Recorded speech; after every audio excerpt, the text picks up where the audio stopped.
Well, it's a rumour that's circulating Leighton that there's tunnels all the way down to the church.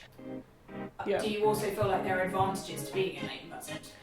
It's a nice high street, it's got lots of independence on it, and I think the customer base likes the independence. But it's nice because somebody sort of says, oh, do you know a plumber? Well, actually, yes, I do. Hello and welcome to the Leighton Buzzard Local Podcast. This week I'm talking to Sarah from Mimic Gifts, and we're talking about her journey as a small business owner in Leighton Buzzard, from the market stall that she started on through to her current location where she has everything from an office, a shop and even a bar. Hi, this is Laura from Leighton Buzzard Local, and this is Leighton Buzzard Local, the podcast. And today I'm joined by Sarah, who runs Mimic Gifts. So, Sarah, do you want to introduce yourself? And I'm starting every podcast by asking people, if I lived in Leighton Buzzard, how could I find your business and what sort of things do you offer? Hi, I'm Sarah, and Mimic Gifts is my business. You can find us on the high street. We're at the top of the high street near Pizza Express and Santander. You can also find us online. It's mimicgifts.co.uk, and we're on the usual social channels as well. Yeah, that's great. And what sort of things do you offer? If I came into your shop, like what can I get from Mimic Okay, Gifts? so mostly it's sort of soapy bath and shower things. Anything to get you clean or the house clean. We kind of down an eco vibe. So most of the things you can do refills for.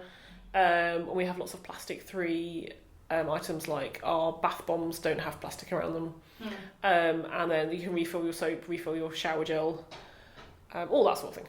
But there are other things that you offer as well in your shop, or I suppose above your shop, because we're actually sat in one of the meeting rooms above your shop at the moment. So we are.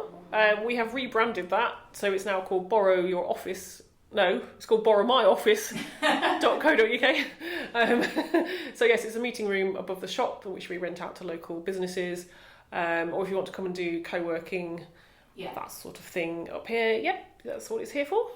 And you're expanding in all directions. You've got stuff going on in the basement now? Yeah, so the shop has got a cellar underneath it, which we've added a little bar to, and if you come and see it, you'll see why. It's a real kind of nice area that sort of lends itself to being a little social function sort of area. So yeah, we've got we've got a rum tasting coming up, and then someone's booked a birthday party where they're doing a murder mystery. We've also had art exhibitions down there. We've got Russell Potton doing vinyl, selling vinyl. Lots of variety. But it's a historical space as well, isn't it? Because I've been down there. You've got some. Yeah, tell me a bit more about that, because I will definitely not describe it correctly. Okay, so the cellar is about 500 years old. I think there was a previous building on top of it. So the actual building that's here is about 200 years. The cellar is all brick built. There's an ice cave where in the olden days you would have put your snow and ice in the winter and then put your food in the days before electric freezers. And I think it was all kitchens. There's an old servants' entrance. It's absolutely fascinating. It's brilliant. Yeah, no, it's really cool. And the thing that I also liked when I was down there is there's mention of there was potentially once tunnels to other places. Well, it's a rumour that's circulating Leighton that there's tunnels all the way down to the church, like a priest hole or that sort of thing. So we have apparently got access, or it's now blocked up, but access to one of the tunnels that went over in the direction of the fire station and the top bell. Fire station is now Pizza Express. Yeah. And I'm told that the Oliver and Hare have the same sort of tunnel under theirs as well. Yeah. Okay, so there's other places in Leighton Buzzard if we start excavating. Yeah, we need to get time teaming. I can just imagine that. That'd be really cool. Yeah. So I guess before you ended up in this shop, you've had another shop. Yes. But before that, and I suppose possibly around the same time I moved to Leighton Buzzard, way back when, you started Mimic Gifts and you were on the market, is that right? Yes, so on the Leighton Buzzard Market for a while. I can't remember how long now. I also did gift fairs near Christmas and around Mother's Day and that sort of thing. Yep, that's how it all started. There used to be a shop called Poppy and Zach opposite Tesco. Yeah. I rented a shelf in there for a while. I didn't know and that, then I used to supply baby gifts handmade baby gifts down to the Luton and Dunstable maternity unit hospital. There's a shop in the maternity unit, and they used to take some of my things. Oh, lovely. And then got taken over by a different management, and Poppy and Zach closed down all at the same time, so that's why I started on the market. Oh, okay, I see. And did you always, when you started on the market, or I suppose even before you started on the market, did you always want to have a shop? Was that always, or was it a series? No, okay, cool. How did you end up with a shop? It was supposed to be like a little pocket money exercise for me, sort of doing a Saturday on the market while my husband had the kids, because I'd had the kids all week. Yeah. They were only little then. Yeah. And so it was a way of me earning some pocket money at the weekends. And it's sort of grown from there. Yeah. And now I've got a 4-storey building. Yeah, absolutely. No, you have a fully fledged business now. Oh, yeah, apparently. I was going to say, there's no side hustle going on anymore now, is there? No. So what led you from, I suppose, if you were on the market thinking that this was just a once a week thing, what made you take the step to get... So the first shop was Hotcliffe Street. Yeah. So the refills were getting too heavy. I was doing more and more refills and they were getting too heavy for the car. And also I was getting a bit fed up having to take it all home after the market, put it in my dining room, and then bring it all back the next market day and keep going like that. Yeah. But yeah, it was the refills that were getting too much for the car, really. So it was like, do I buy a van or do I get a shop? Yeah. Yeah. So, yeah.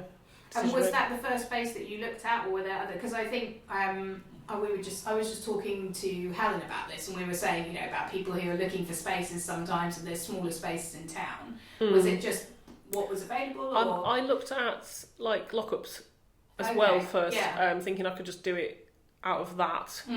But they've been similar price to that little shop, so I just went for the shop in the end. Oh, cool. Yeah. And then, so you were in the shop on Hotcliffe Road. Hotcliffe Street, yep. Hotcliffe Street, sorry. I'm putting you in a residential part, like even further away. So you're in the shop in Hotcliffe Street, and then now you're in a 4-storey building. Absolutely. So how did you do... I was going to say how, obviously you expanded. Like, what prompted you to keep growing the business?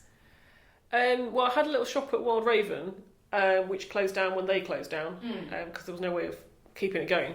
Yeah. At that point I had 2 shops worth of stuff. And I was like, what should we do? So I decided that having 2 shops was actually not very easy to manage because you've got stock in 2 places and then someone orders something on the web. And I mean, I'm sure the big companies work it out fine, but yeah. So we started looking around. We've been looking for a while actually, at different places in town. Kept missing out on them because people were just snapping them up. Couldn't believe it. Yeah. And this one I'd seen for a while. It had been for sale. Yeah. And I'd looked on Rightmove and it was $500,000, and I thought, I don't have a spare $500,000 hanging around. And I've been sort of wondering what was going to happen with it. And then all of a sudden walked past one day and there was a to let sign in the window. Oh, so wow. we were first through the door to see it, and it was the same price as one of the other ones we've been looking at. So we'd already done the finances and worked out. What I actually wanted to do was get the landlord to sublet the upstairs to somebody else. Right, yeah. But he wouldn't. He just said you can either do it yourself or that's it really. That's the only option. So we did it. Yeah. So you weren't planning on... So really you were planning on having a space that's like, I suppose, what the ground floor is. Yeah, we just wanted a bigger shop. That's all. And now you've got the whole thing, a basement, 2 floors, meeting rooms. Yeah, new business plan. Excellent. You've got a bar downstairs. It was, all just went from there. Yeah, I'm never moving again. Just way too much effort moving. Absolutely. Well, with all this space, I'm not sure you'd need to. No. So now you've got the space, and I think, are filling it really well with all the things that we've just discussed. Do you have any specific kind of plans going forward, or given that you've ended up with so many different things you never planned for? We would like to use more of the cellar space for sort of events. And I don't mean like massive parties, but we're sort of thinking maybe like a pudding club or a book club or something could use the space because it just sort of lends itself to that kind of thing. Maybe a sip and paint. I mean, I can't paint, but I know a few local artists. We've got someone booked in for a birthday party. I think maybe a few more events like that. Yeah. It's just something we need to start working out how we can do it and get on with it and do it. Absolutely. Yeah. And I know, actually, I was thinking about this. I should have asked you when we were back about talking about sort of what the shop offers, because I know you offer a service where you do like reusable party like all the plates and cups and things. Oh yeah, yeah. And, party kit, yeah. We just rent it out. Yeah. Yep. No, that's really cool because I think and that's in keeping with your kind of eco thing as well. Yeah. For people to rent. Yeah, it's more popular in the summer, as you can imagine. Yeah. But if you are having a birthday party at a hall or something that doesn't have the plates, don't use disposables and chuck them away. It's not very eco-friendly. Just use ours. They're all bright colours for kids. Adults have hired them as well, so it's fine. But yeah, it's just a nice little set. In fact, they're going out. They're going to the clothes swish at the Crooked Crowbar next. Oh yeah. I don't know when this is going out. Going out next Thursday. Yeah. There's so they're borrowing it so they can serve a few bits of food on them and things. Yeah. So I suppose actually that was going to be my next question. So you've just obviously mentioned like another venue and another like local initiative.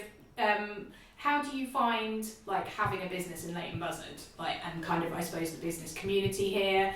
Do you stock like local makers in the shop, or like how do you kind of approach that? Yeah, so we do stock local things. Not everything's local, but I try as much as possible. Yeah. One of our best brands is Daisy Rainbow. But I actually met her at a trade fair in Birmingham. Yeah. And she said, I live in this little place, you'll never have heard of it. Long Marston. I was like, it's just down the road. So she does all our bubble bath refills and she makes our eggs. And I don't know if you've seen the sheep soap. Okay. She makes all them, and she's brilliant. And she collects all the empty containers for the refills and takes them back to her little soapy workshop and refills them again. Some of the other local people we were working with, John Trotman, and he just literally came in the shop and said, would you like to sell my book? And I was like, yes. Who else?